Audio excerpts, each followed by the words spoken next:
Minister of Canada. Oh, we got a mic. Mr. President, you hosted the Prime Minister of Canada here today, and with him and with also the President of Mexico, there's been some recent tensions between them and the United States. Are you worried about any problems with that joint partnership as co-hosts of the World Cup next year? No, I don't see any tension either. We get along very well with both. They just got to pay a little more money, you know. They're just they're getting away with things that they shouldn't be, and they understand. We had a great meeting today, actually, with the new Prime Minister, who's a terrific guy, and we had a very long session with JD and Marco and everybody, and it went very well. No, we had a very great meeting, and no tension. We want to do what's right for our respective peoples, and that's what's going to happen. And also with Mexico, I think the relationship is really very good with the president of Mexico, as you know, you probably heard. And we're going to have a very good relationship with regard to FIFA. I have no doubt about it. Johnny would know better than anybody, but you understand. I mean, I think the relationship is very good. Thank you very much. Question? Yeah, please. What will be the level of interaction, cooperation with Canada and Mexico as it relates to next year's World Cup? Are you already talking to them? Yeah, we are. It's total, complete. We talked about it even today at our meeting with Canada, and the level is total. It's going to be perfect. Going to be beautiful. They're very excited about it. Yeah, please. Visa applications for people around the world who want to come to the United States for the World Cup. Yeah. And if I may, just a second question for maybe Mr. Duffy. Secretary Duffy, is there anything long-lasting transportation-wise that Americans can expect from infrastructure being built for the World Cup? So we'll start with Christy in terms of the applications. Absolutely. This summer, by hosting the club championships, we're processing those travel documents and visa applications already and working with Carlos and Johnny and their team to make sure that they're done timely and being proactive of it. And that is obviously going to be a precursor to what we can do next year for the World Cup as well. So it is all being facilitated. We appreciate the partnership that we've got on all of this with the State Department as well. And I know we've got the Attorney General and Cash at the FBI too, interested in being all hands on deck to make sure this goes smoothly. Thank you. Sean? Yes, so basically these are going to be short-term needs. So we're going to have to bring in, buses and additional forms of transportation.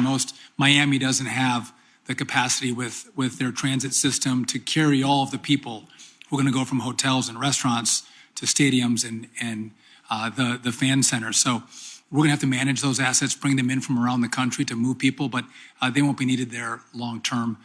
So again, I don't foresee long-term changes. This is a short-term push of folks coming in to see great soccer matches, and then they'll go home.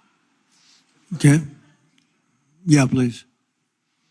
Question about your thoughts on Madison Square Garden. The Transportation Department recently took over the refurbishment of Penn Station.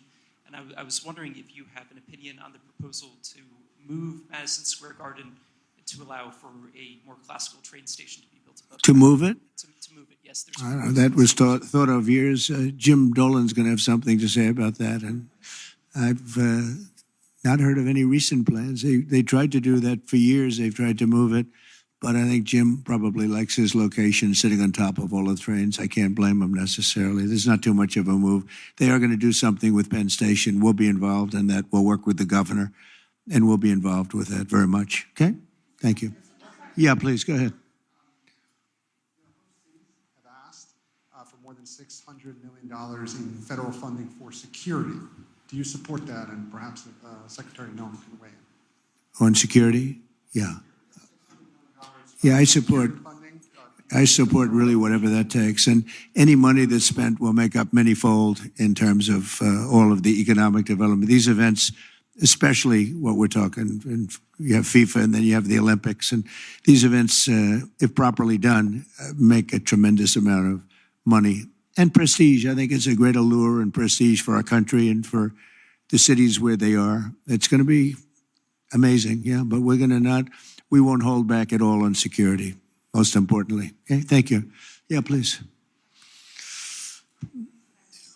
First question, is there any reason you haven't referred to Mark Carney as governor as you did with Trudeau?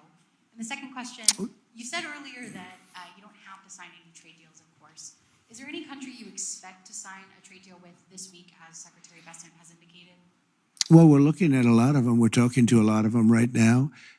I think I don't want to bore people with that, but I gave a very long definition this morning in the Oval Office. We're in very, very good shape. This country's never been in better shape, and we're doing great. We were being ripped off by every country in the world virtually, and now we're not being ripped off anymore. It's very simple, very, very simple. As far as calling him Governor Carney, no, I haven't done that yet, and maybe I won't. I did have a lot of fun with Trudeau, but I think this is a big step up. It's a good step up for Canada. I watched very closely. I thought he did really terrifically in the debates. I like him. You know, he's a nice man. We get along very well. We had a great meeting today. Really good. I think the relationship's going to be very strong. Thank you. Yes. Russia is banned from playing the next World Cup. What's your position on this? Say it again. Russia has been banned from playing the next World Cup. What's your position on this? I didn't know that. Is that right? Yeah. You want to explain? That is right. That? They are banned for the time being, yeah, Okay. from playing. But we hope that He's the boss. I'm not the boss on that. I have nothing to do we hope with it. that something happens and peace will happen, and then It's Russia possible. can be readmitted. So that's what we possible. Hey, that could be a good incentive, right? We want to get them to stop. We want them to stop. We want the 5,000 young people a week are being killed. It's not even believable.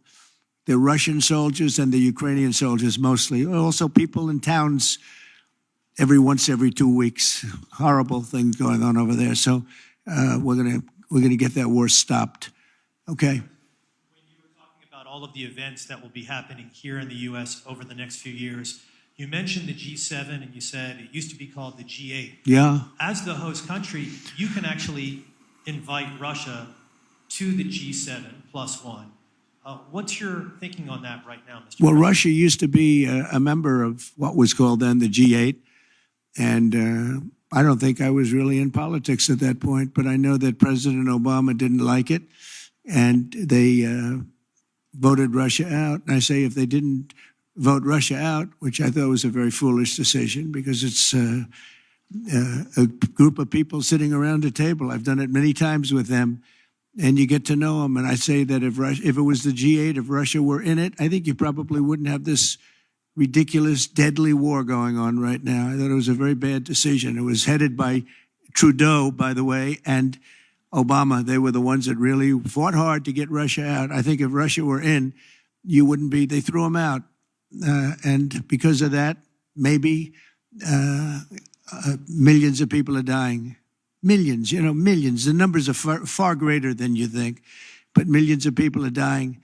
If he was sitting around a table with other people, 7 people, hammering him and saying, let's not do this, I think you wouldn't probably have had the problems that you've had.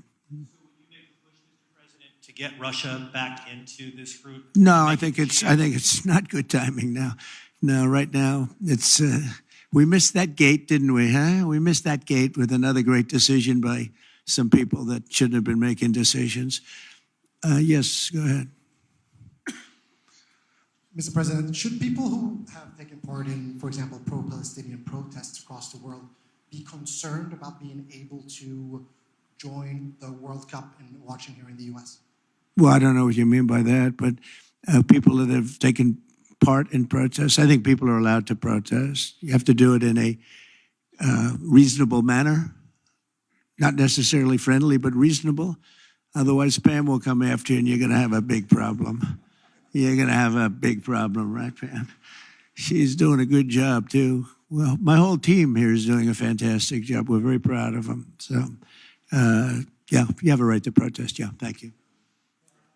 Go ahead. Yeah.